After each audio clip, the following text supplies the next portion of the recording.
সরকার সাহেব একটা বক্তব্য থেকে আমাকে উদ্দেশ্য করে একাধিক বক্তব্য থেকে যে আমি নাকি বিজেপির কাছ থেকে 30 কোটি টাকা নিয়েছি, এই মর্মে আমার নামে মিথ্যাচার করছি, পাবলিক ডোমিনে সামাজিকভাবে আমার সম্মানহানি করছে। তো আমি শওকত মোল্লার এই কথার উত্তর তো শওকত মোল্লার ভাষায় দিতে পারি না, আমি আইনি ভাষায় প্রতি উত্তর দিচ্ছি এবং আইনের মাধ্যমে সরকার সাহেবের কাছ থেকে জানতে চাইছি কবে কোথায় 500 টাকার নোট না 1000 টাকার নোটের ব্যান্ডিল ছিল, নিয়েছি, কার মাধ্যমে নিয়েছি, কোর্টকে এসে জানান। আমি ক্রিমিনাল সাইড থেকে মামলা করেছি, আমি তার আমার ওনার বক্তব্য আমার মানহানি হয়েছে, সামাজিকভাবে আমার রেপুটেশনে আঘাত লেগেছে, সুতরাং তাকে এসে জবাব দিতে হবে। আইন বিচার ব্যবস্থার উদ্বেগ কেউ নয়, যা তা বলে বেরিয়ে যাবে, আমরা চুপ করে থাকবো নাকি? মিথ্যা মামলা আমার নামে 19টা মতো দিয়েছে, সেটা মাথায় নিয়ে লড়াই করছি। যখন আমাকে মিথ্যা মামলা অফার দিয়ে যখন আমাকে আটকাতে পারছে না, সামাজিকভাবে আমার রেপুটেশন খারাপ করতে চাইছে।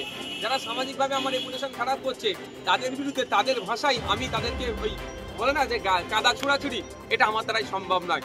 আমি স্বচ্ছ আছি, আমার কনফিডেন্স আছে, সেই জন্য আমি আইনের দ্বারস্থ হয়েছি।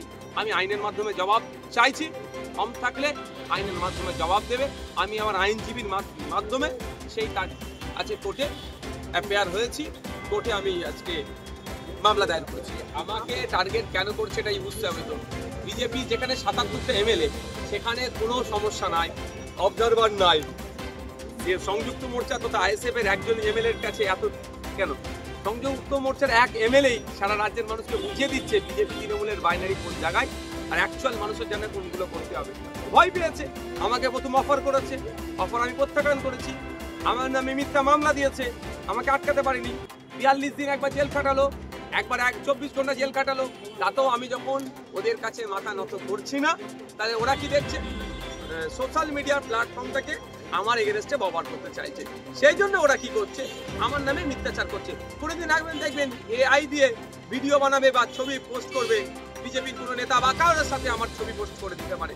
তবে আমি এতটুকুই বুঝি যে কোনো রাস্তার পথ কুকুর যদি মানুষকে কামড়ে নেয়, মানুষের উচিত হবে না এই পথ কুকুরকে কামড়ানো, তো যথাযথ ট্রিটমেন্ট করার জন্যই উচিত হবে। সুতরাং আমাকে কেউ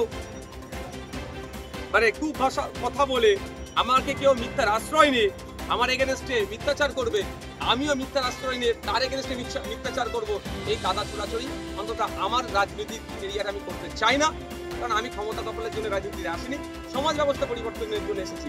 সমাজ ব্যবস্থা পরিবর্তন করতে গেলে অনেকটা স্যাক্রিফাইস করতে হয়, অনেকটা গায়ে মেখে দিতে হয়। আমি অনেকটা গায়ে মেখেছি, কিন্তু এই নোংরামি চরম সীমায় পৌঁছে যাচ্ছে, সেই জন্য আমি কোর্টের দ্বারস্থ হয়েছি।